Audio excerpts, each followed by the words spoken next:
Hey everybody, it's the Snake Eater coming back at you with some more Bible talk.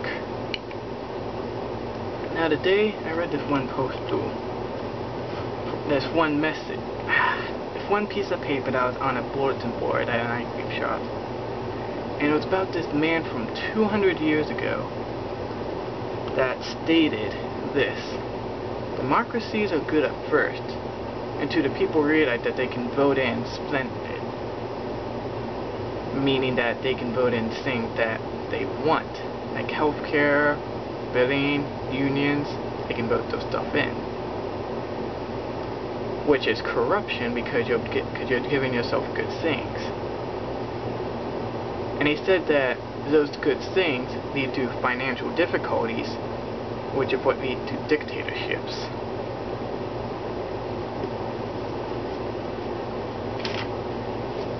Now then, I don't know if this is entirely true or not.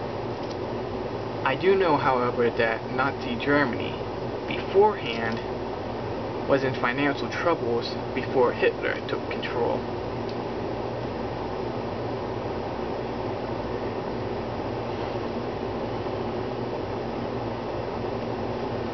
A lot of people don't know what a good leader is. And from what I can really say, is that a good leader is not someone who is given power. In fact, 9 times out of 10, someone who's given power will oftentimes abuse it.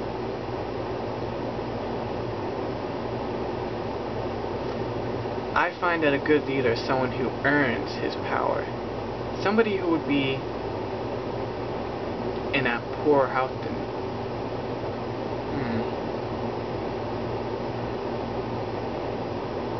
can't think of any good examples.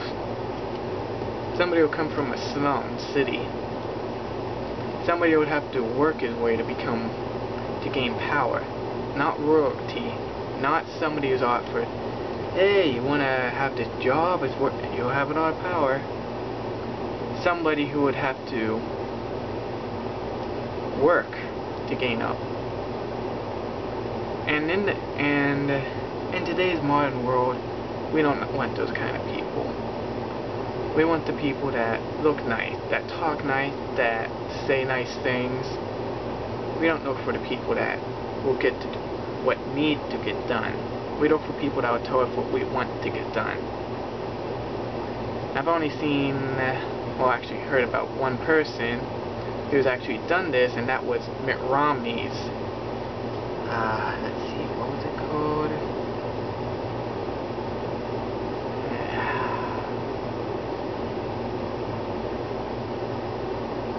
Hold on a minute. Okay, I remember now. It was Mitt Romney's person that he picked for vice president. I don't remember his name. I don't remember the state he came from, but I do know that the state's condition is actually gaining more money than it is sending out money. What he did was, everybody disliked it. In fact, because of what he did, there was a vote to take him out of office. What he did was get rid of these unions, get rid of these job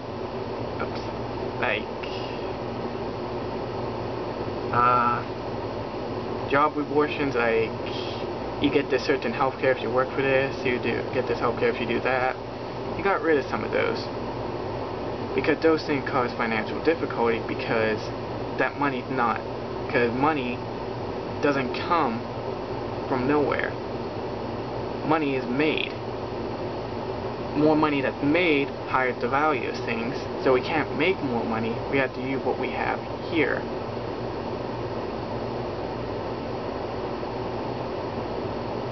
And now because we're giving ourselves so many nice things that cost a lot of money, we're in financial debt. And if you really think this isn't a big deal, it happened to Germany.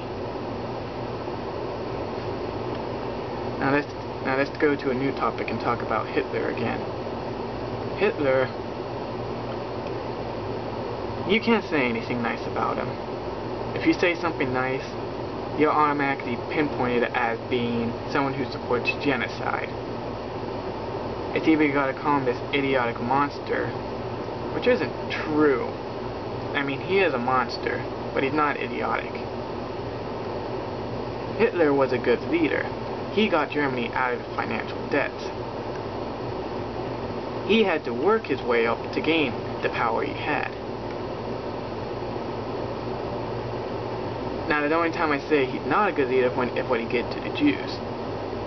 But if you do look into how Hitler came into power, how he did all this stuff, what he accomplished, he really did do a good job. It's just that one detail with trying to exterminate all the Jews that, well, you can't say those things about him.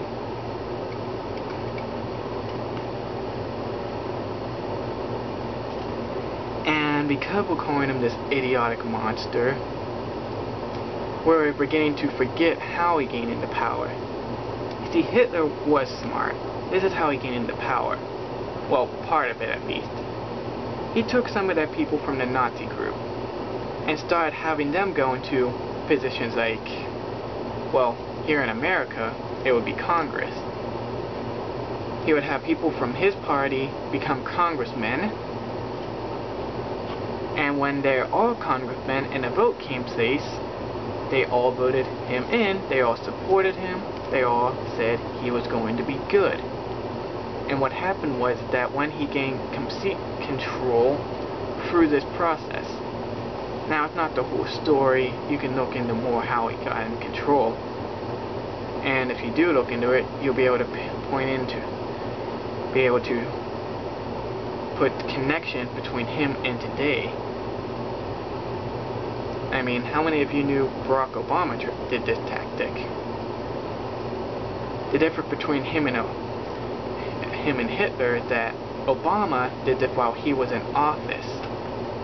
While he was in office, he started to replace the Republican people with Democrats, which is actually clever. But it doesn't make him a good leader. In fact, he only indulged himself in more power that he was given, which is a sign of corruption and a bad leader.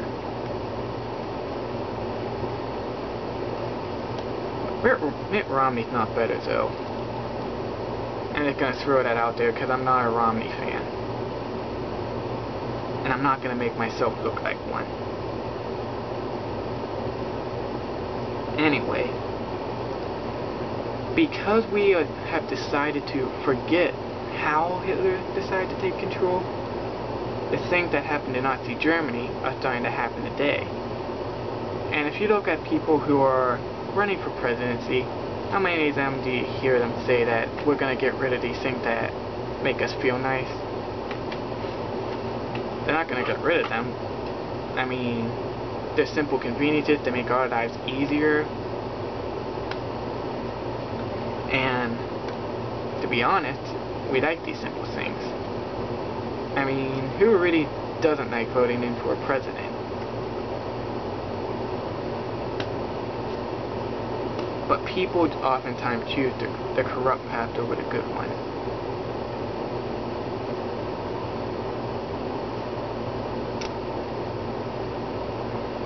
America is in a downfall, and it's not going to survive. America, of what it become today, is a self-indulging monster that makes itself look better than it really is.